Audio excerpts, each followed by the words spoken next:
Да, да. Благодарам. Денеска сме во посета на хидромелиоративниот систем Тиквеш, каде што заедно со директорот ќе излеземе на пунктната станица Марена.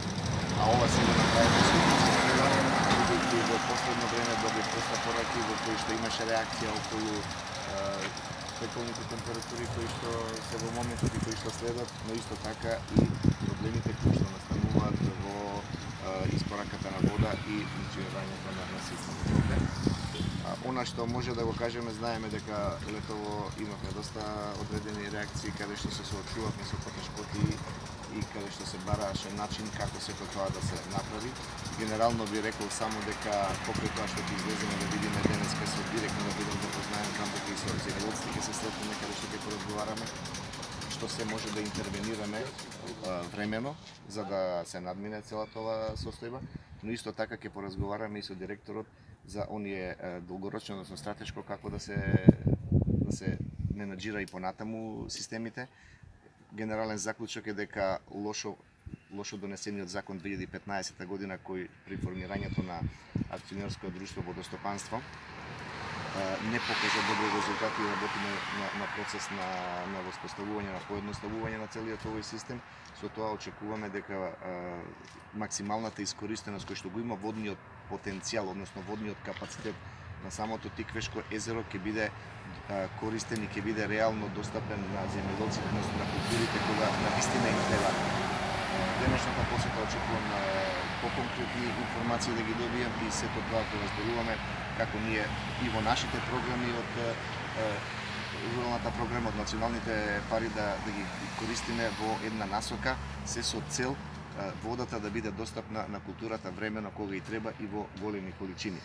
Така да околу ова денешна посета на хидромелиоративниот систем Тиквеш, кратко толку би имал, доколку ова или одиме директно. Лозарите се на прагот од бербата на новиот гроздобер, имаат незадоволство тоа што се уште цената е непозната, меѓутоа револтирани се и од шпекулациите кои допреле до нив дека ќе се девалвира шеќерната единица или квалитетот на грозјето, а преку тоа ќе се направи снижување на цената.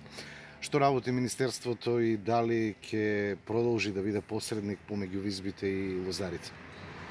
Ние малтеме со лозарите сме во еден континуитет по долго време. Само ќе напоменам дека бевме со нив и со проблемите кои им беа од 2015 година, односно што ги наследивме, така ако може да кажам, каде што се работеше за воопшто неисплатено грозје во Повардарија и винаријата Стефани. Тоа го направивме, значи некаде 1,5 милиони евра се исплатија кон лозарите. Ова дека зборуваме дека тоа е грозјето кое што не беше исплатено. Потоа исто така бевме минатата година кога се соочува со вакви потешкоти, каде што за Вранец и Смедеревка, знаете, се одвои 1 денар во програмата. Таа ставка некаде околу 100 милиони денари ќе повлече за исплата кон лозарите. И од тој аспект зборувам дека ние сме во континуитет со нив, така да и овие денови, односно последниот период месец-два, имавме одредени состаноци и со лозарите, имавме состаноци и со винариите. И денеска исто така продолжуваме да разговараме.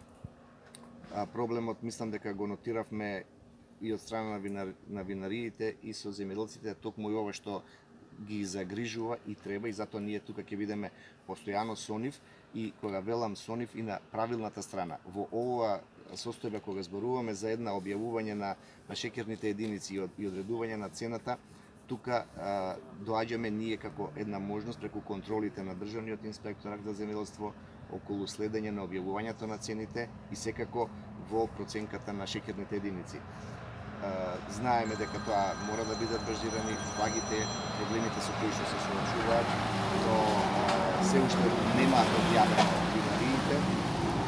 Очекувам да нема, сега верувам дека се појавија шпекулации во делот кога се најави дека винариите ќе откупат помалку од минатата година.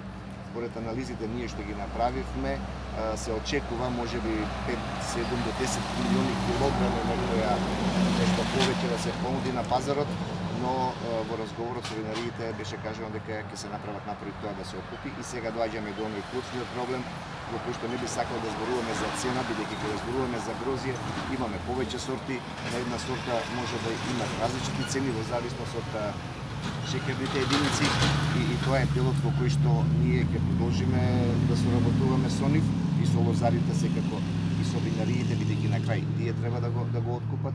Ќе ја следиме состојбата како ќе се движат цените и реков дека тоа ќе ни биде клучниот аспект токму да внимаваме на објавување на цените и следење на исплатата по шеќерните единици.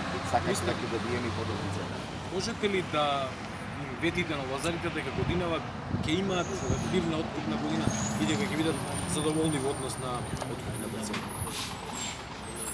Видите, кога зборуваме, ова не може да го ветам сега. Тоа ќе го правиме во разговор, во континуитет, тоа што може да ветам дека нема да бидат сами. Затоа реков, ние ќе бидеме на правилната страна.